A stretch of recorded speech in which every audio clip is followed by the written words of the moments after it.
তো ওই 7 দিনের মধ্যে 5 দিন 6 দিন বেরিয়ে বাড়ির সমস্ত বাধা, তখন ছেলের বয়স মাত্র 3 বছর, সেই অবস্থায় ওকে ছেড়ে রেখে দিয়ে, তার জ্বর থাকলেও ছেড়ে রেখে দিয়ে বেরিয়েছি। একটা ম্যানেজার প্ল্যানিং করেছি আমি গিয়ে কল্যাণী মাধবচরে গিয়ে, সেদিন ছিল আমার ছেলের জন্মদিন, আমি তবুও বেরিয়েছি।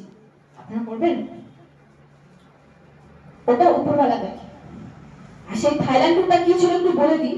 6 মাসে ছিল 4.5 লাখ বিবি অ্যাকুমুলেশনে, মানে পুরো 6 মাসে আমাকে 4.5 লাখ ব্যবসা আনতে হবে। কিন্তু কিন্তু শর্ত ছিল প্রতি মাসে 50,000 ম্যাচিং চাই। আমার তো ব্যাংক 50,000 আসেই না একদিক দিয়ে, কি করবো?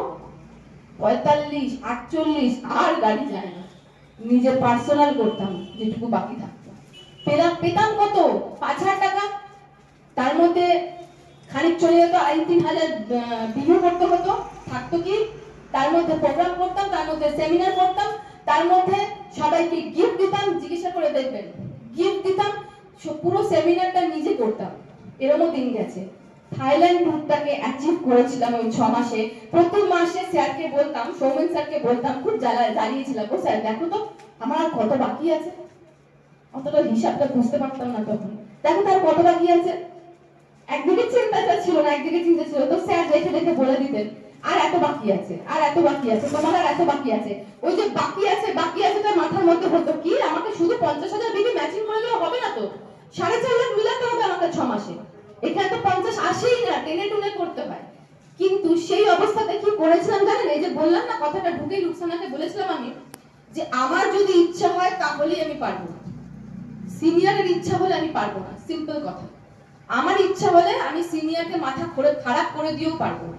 সেই সময় সৌমেন স্যার, মাজিম স্যার, তাদেরকে আমি ডেকেছিলাম, ডেকে আমি বসিয়েছিলাম সৌমেন স্যারের সেন্টারে। জানি না তাদের মনে আছে কিনা, আমার মনে আছে।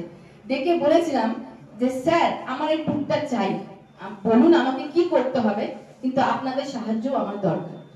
আমার এই ট্যুরটা চাই, আমি কিছু জানি না, আমাকে হেল্প করতে হবে। আপনারা বলবেন আমাকে কি করতে হবে, কিন্তু আমি এই ট্যুরটা চাই, ব্যাস। আমি মানে কোনোভাবেই এই ট্যুরটা থেকে আমার মাথা সরেনি। রাত দিন ওটাই ঘুরতো, আমাকে ট্যুরটা অ্যাচিভ করতে হবে, যে করে হোক, যে করে হোক।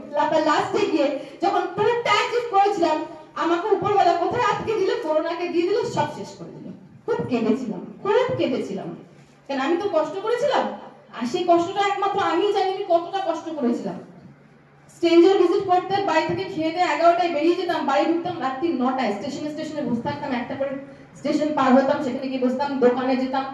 সঙ্গে একটা জুনিয়র থাকতো, কখনো আমি ওকে ঠেলি আর ও আমাকে ঠেলে, কে আগে দোকানে গিয়ে কথা বলবে, মানে এরকম পরিস্থিতি হতো। তো কষ্ট পেয়েছিলাম, ট্যুরটা হয়নি। মনে বিশ্বাস ছিল যদি অ্যালটোসে থাকি ট্যুর আবার দেবে, আবার পাবো।